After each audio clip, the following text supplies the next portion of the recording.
I appreciate it. Oh, careful. Thank you, sir. We appreciate your time. Yeah. I just make a quick statement. I'm not going to have time for any questions.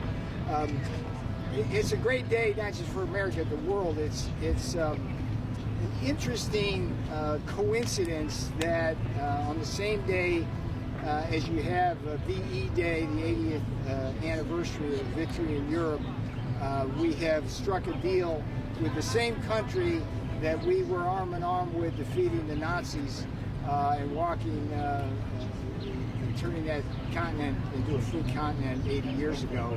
From Liberation Day now to VE Day.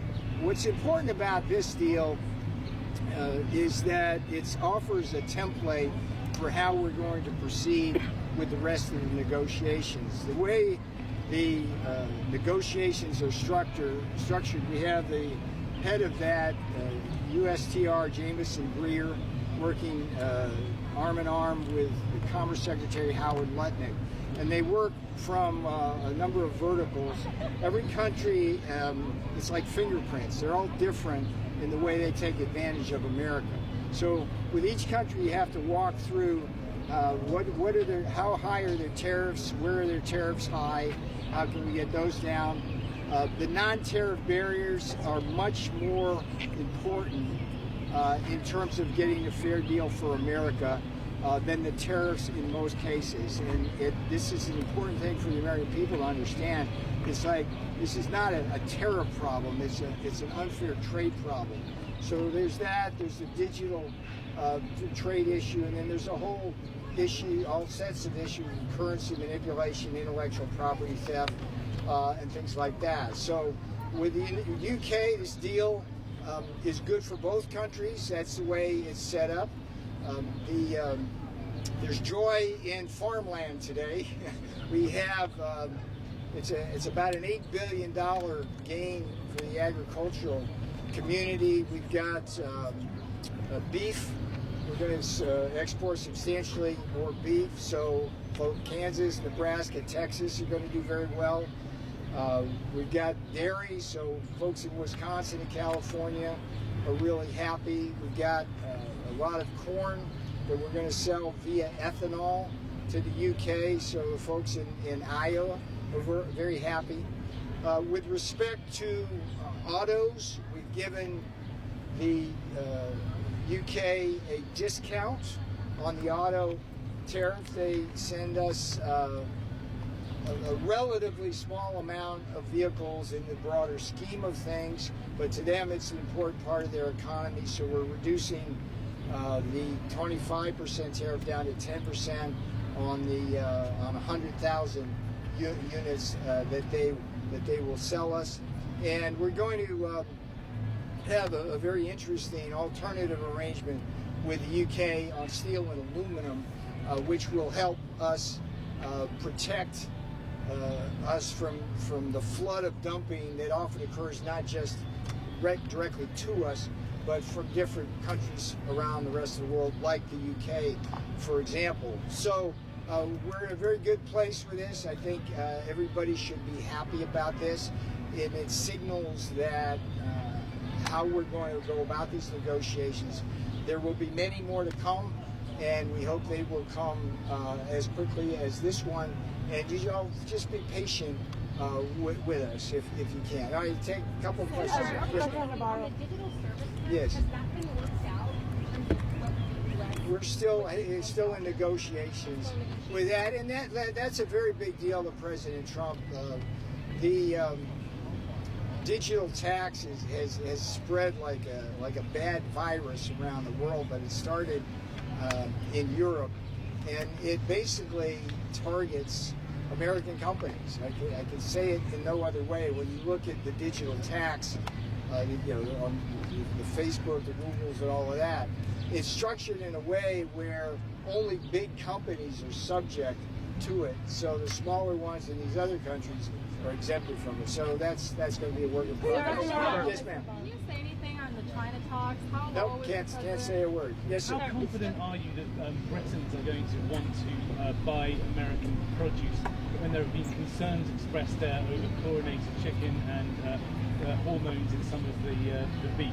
Well, let's see what the market says. Our position is and always has been that behind much of these, what they call phytosanitary standards for agriculture, is simply a phony tool that's used to suppress what is very fine American agricultural products. So if more of that comes into the market and the British people don't want to buy it, that's one set of facts.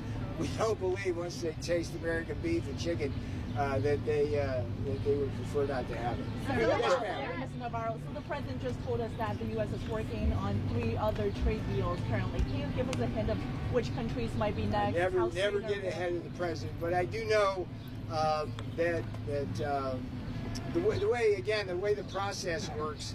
You ever been to a deli where you go in and you take a number and you stand in line to order? It's kind of like that. If you ever been across the street with the United States Trade Representative, Jameson Breer, that's kind of where all that magic happens. He's got hundreds of people who work there, and every single day we've got representatives from different countries coming in. I was looking at the calendar today that goes out to July. In terms of the different tranches of negotiations. And I just want to assure the American people that we are moving in Trump time, which is to say as quickly as possible, with the greatest expectation that we'll get a great result for the American people. And at the end of that journey, the international trading system will be better off. It's in disequilibrium now. It's set up in a way where the World Trade Organization allows other countries to systematically charge us higher tariffs and to systematically impose higher non-tariff barriers without allowing us any dispute resolution mechanism. That's an unsustainable equilibrium when we're running $1 trillion deficits. Sir, about Mexico, despite of the tariffs, the Department of Commerce reports that the imports from Mexico increased over 9% in the first quarter of the year. What are your thoughts? I'm not going to speak to individual countries because that's the job of Jameson Breer and Howard Lutnick. I can say that Mexico is one of our great allies and trading partners, and we're giving it a tremendous amount of attention. Yes, ma'am. You're describing this deal as a free trade deal, and yet there is still 10% tariffs. I didn't say a free. It's what it is it's a realignment away from a system where the American people and American producers are being exploited by the system itself. So if you simply look at the deal itself, to just take it at face value, what are we doing? We're reducing trade barriers to agriculture, the non-tariff barriers. They're mostly non-tariff barriers that are being lowered. And we're, with respect to some of the great things that the UK is going to benefit from, we're acknowledging that they're our ally and that we want them to prosper as well, but under conditions which don't allow dumping into our markets. Will that 10% response to the EU's blueprint released earlier today about look, let me just say that any country which retaliates against the United States, which is simply trying to get fairness, is making a great mistake, and it's not a road I think that we want to go down. And we've opened negotiations with the EU. We're more than welcome to have those negotiations, but for them to publish stuff like that, I don't think it's in the interest or the spirit of negotiations that really are going to be as effective as they otherwise could. So I would just caution that retaliation is not a as they say in game theory, it's not the dominant strategy. The dominant strategy for Europe and others to recognize is that the United States will not tolerate unfairness to its people and producers, that the system, nobody, I don't think anybody standing before me disagrees with the statement that the world charges us higher tariffs and has higher non-tariff barriers. And if that is true, then how could you criticize the United States for simply trying to make that right. All right. Yes, sir. What's your reaction to Presidents Putin and Xi suggesting that China and Russia might sort of boost their trading relationship? I'm not going there. We have other people involved in that. So, yes, ma'am. Could we see the next trade deal next week? Everybody wants to know, man. Do me a favor. It's like, look at this day. Stop and smell the roses here. Focus on today's deal. The importance of you as journalists focusing on today's deal is to not only report what today's deal does, but also what it signals in terms of being a template for the rest of the negotiations. And to repeat, we know how the world cheats us across 4 or 5 different verticals. We go systematically with each country to get redress on that, and there it goes. Okay, take one more here. Yes, ma'am. Thank you.